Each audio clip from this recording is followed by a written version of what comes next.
Hello,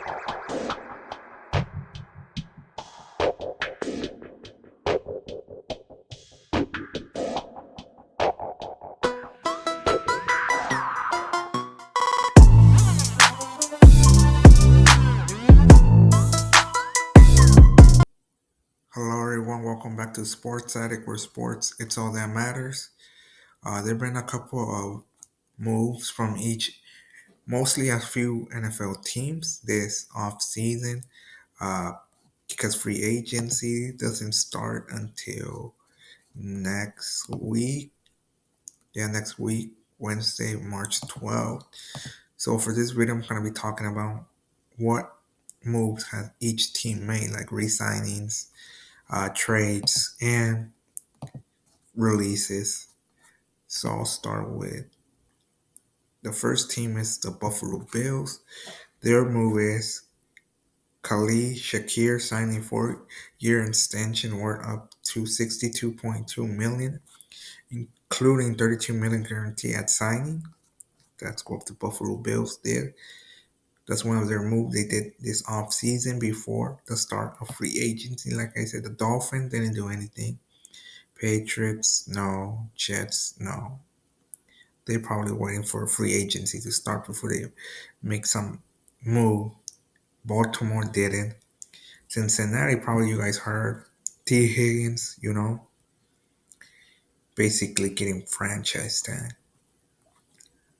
T. Higgins received a non-exclusive franchise tag for the second straight year, which will pay Higgins 26.2 million for the 2025 season. The Bengals say they're intent to work with the 6-year pro towards the long-term deal this offseason. Khalid Atomi signed a 1-year extension. I mean, T. Higgins was going to be one of the biggest uh, free agents out there, but seems like it's not going to be the case. Browns haven't made a move. Steelers signed Donald Parham Jr. to a 1-year contract.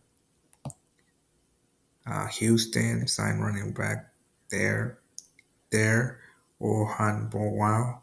Resigned on a 1-year, $2 million deal. Colts haven't made any move. Jacksonville either. Tennessee, no.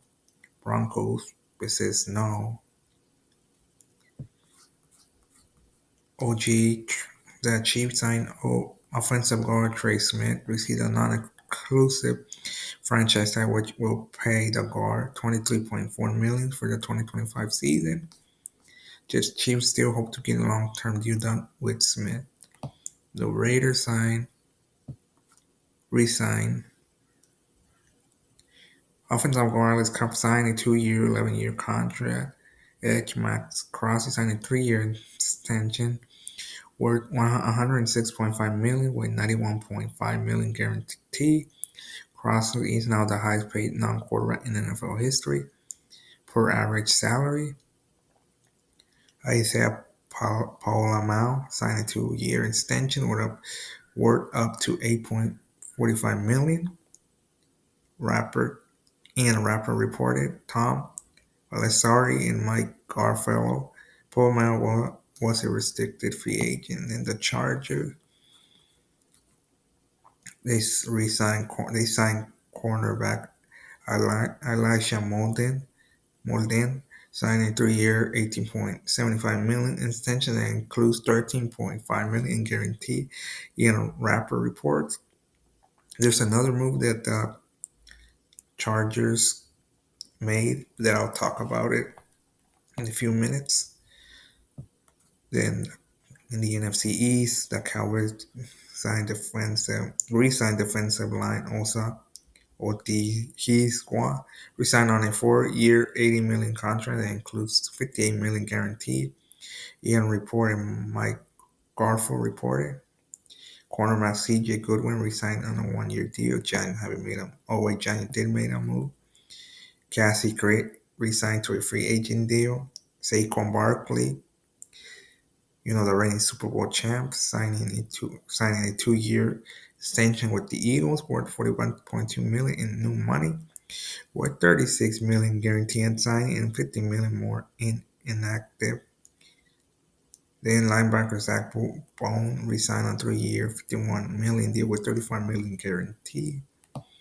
And the Commanders, traded, acquired in a trade Debo Samuel from the 49 in change for a fifth round pick. The trade will not be official until the start of the new league year on March 12th. Kane and then they signed Kane Gonzalez resigned to a free agent deal. For this trade, I think I have a little bit more to say. As a Niner fan, did this come as a surprise? I would say not really from my fellow Niner fans out there. I didn't feel like Debo has lost a step or two. I mean, he wasn't being productive like we were used to, those running plays. I mean, he did not play that well after getting paid that big money. So I feel like it was time to move on, and sign a younger. I mean, we have a good core still, receiver, and stuff. I feel like maybe draft somebody in the draft and stuff, but he has lost a step or two, you know. I mean, he wasn't getting separation from any of the defenders. I mean, I know Ayuk probably is next to get traded, which that's the rumor. Ayuk is next. I mean, same thing with Ayuk. He didn't really produce a lot of production last year, especially once he got hurt, in one of the early games and stuff. But I feel like it was time for the Niner to move on. Both sides. I mean, Debo was expressing like that he wanted to be gone from that place, but I feel like there was not a lot good thing. There was not a lot of drama around it. It was just a done deal. I feel like both sides are happy with how things went down, and let's see how it plays out for each team, especially us Niner fan. Hopefully it plays out well. Anyway, the next team is the Bears. They're signing a 1 year deal with Durham Smithy. Offensive line Jonah Jackson acquired a trade with the LA Rams in exchange for a 2025 sixth round pick. OG Joe Danny acquired a trade with the Chiefs in exchange for a 2026 fourth round pick. The trade will not be official until the start of the new league year on March 12th. Linebacker Amen Obongbinga resigned on a 2 year, $5 million deal. The Lions haven't done any move. The Packers signed Isaiah McDuffie, resigned on a free agent deal. Brandon McManus resigned to a 3 year contract worth $15.3 million with a $5 million signing bonus. Minnesota Vikings Theo Jackson agreed to a 2 year, 15 million extension to the 2027 season with the first year fully guaranteed at signing. Jackson was a restricted free agent. Falcons haven't done anything. The Panthers only re-signed, a 2 year deal with Andy Dalton, a quarterback. Saints haven't done any move. Bucks, no. Cardinals, no. Rams, QB Matthew agreed to a restructured contract that will likely be finalized after free agency opens on March 12th. The veteran QB, who had 2 years remaining on his extension contract, has received permission from the Rams to speak with other teams about his valuable and Emily decided to take a revis deal to stay in LA. Arlene Jackson agreed to resign on a 3 year, $57 million deal that includes $35 million guaranteed, while receiver Tutu Atwell resigned on a 1 year, $10 million deal that includes a $5 million signing bonus and a $5 million fully guaranteed base. Then we have the Niners that signed Ben Barch, signed to a 1 year extension, offensive guard. As a Niner fan, we need offense. We need to build a great offensive line and stuff. That's one of the things that we need to address this offseason. And besides this one, I already talked about the trade they did with sending Debo to the Commanders and the Niners receiving a fifth round pick. Seahawks haven't done any move. And that's about it with all the re-signing or signing from all 32 teams. Now I'm gonna talk about some of the releases that happened. Devontae Adams was released from the New York Jets.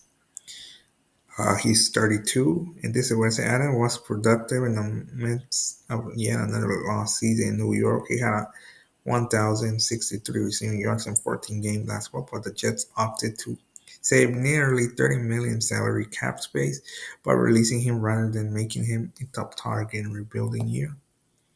Then Sheldon Rankins from the Bengals, age 30, ranking was supposed to be virtual counterweight for Trey Henderson in the Bengals pass rush. Instead, he generated just 2 pressures in 7 games.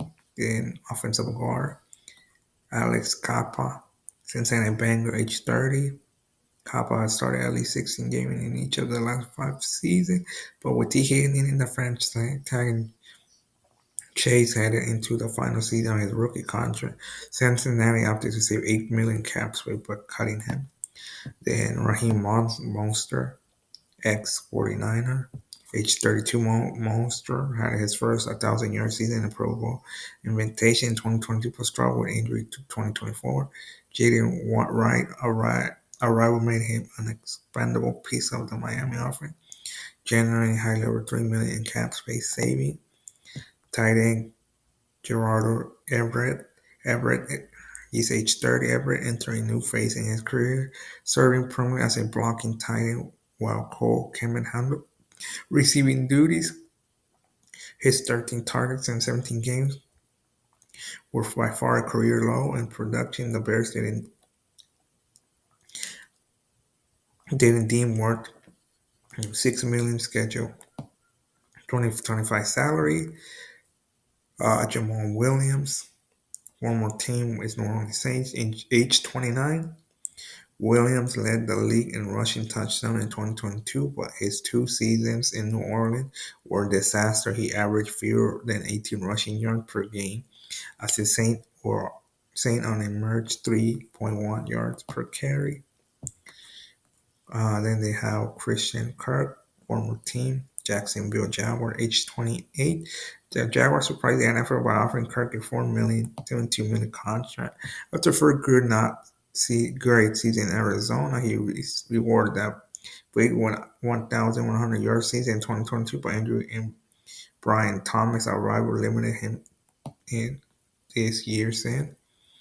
And I feel one of the shocking releases from this year so far, in my opinion, Chargers releasing Joey Bosa, age 29. Bosa was 2016 Defensive Rookie of the Year and a 5-time Pro Bowler, but he played just 28 games the last 3 seasons. While he was effective in spurts last fall, his 11.3% pressure rate was a career worst. Releasing him shaved 25 million from the Chargers salary cap. Makes sense, I feel like. But I think Joey Bosa will be one of the biggest off free agents targets this off season during free agency. Then we have Tyler Lockett from the Seahawks. 32 Lockett was the shifty, underrated engine behind the Seahawks passing offense, but his impact one when in his 30, new head coach Mike McDonald's moving in a new direction, releasing the veteran wideout and allowing DK Metcalf to seek a trade. Another, another receiver leaving the NFC West potentially and stuff. So anyway, those are some of the offseason moves that have been made before the official start of free agency. I mean, if I try looking for a lot of information, what moves have been going on. If I miss one of the moves this offseason that has happened, please don't hesitate to leave a comment down below. I mean, I tried looking for, before I did this video, I tried researching as much as I could, but this is what I could find. This was like these 2 articles were like the best two with information. I mean, it was through all, it was the last 3 days. These articles were from 3 days. So if anything new, every time you know, every hour, every day, until we get to the off season. I mean, until we get to the free agency, there can be a lot of move trades and stuff, So you guys don't hesitate to leave a comment down below. If there's something I miss or anything you want to comment down, don't hesitate, just comment down. If I get any updates, I mean, I won't make a video, but I'll probably leave a comment down below, like saying update this so and so was traded, so and this team so and so, you know, signed someone, traded someone, released someone, and starting next week, be waiting for what off season moves happen, Then let's see what moves happen during free agency. And that's it for this video. Thank you for watching. Don't forget to like, comment, subscribe, and hit that notification button. Until next time.